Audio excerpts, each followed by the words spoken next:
જામનગરમાં રાજીવ ગાંધીજીની જન્મજયંતિ નિમિત્તે વૃક્ષારોપણ। પૂર્વ વડાપ્રધાન સ્વ રાજીવ ગાંધીજીની જન્મજયંતિ નિમિત્તે જામનગર શહેર કોંગ્રેસ દ્વારા વૃક્ષારોપણ કાર્યક્રમનું આયોજન કરવામાં આવ્યું હતું।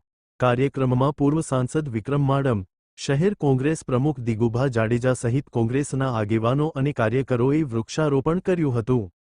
રાજીવ ગાંધીજીની જન્મજયંતિ નિમિત્તે શહેર કોંગ્રેસ દ્વારા પર્યાવરણ જાળવણીના સંદેશ સાથે વૃક્ષારોપણ કાર્યક્રમ યોજાયો હતો।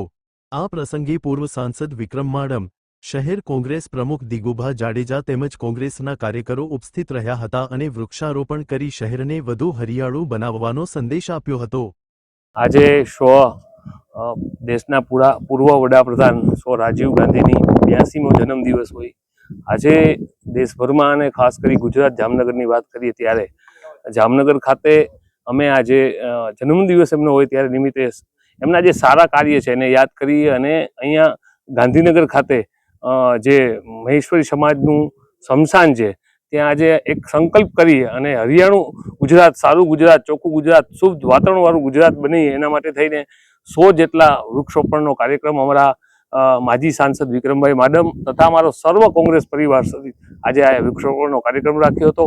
આવતા દિવસોમાં આ કાર્યક્રમ જામનગરના તમામ વોર્ડ છે ત્યાં અમારા કોંગ્રેસના કાર્યકર્તા અને લોકલ ત્યાંના આગેવાનો સાથે 16 વોર્ડમાં આવતા દિવસોમાં આ કાર્યક્રમ સતત ચાલુ રહેશે અને જામનગરને સારી આબોહવા મળે, સારું વાતાવરણ મળે એ આજે અમે સંકલ્પ લઈ છે અને ઘરે ઘરે પણ ઝાડ વિતરણ કરવાનો મોકો મળે તો એ પણ આજના દિવસે અમે સંકલ્પ કરીએ છીએ।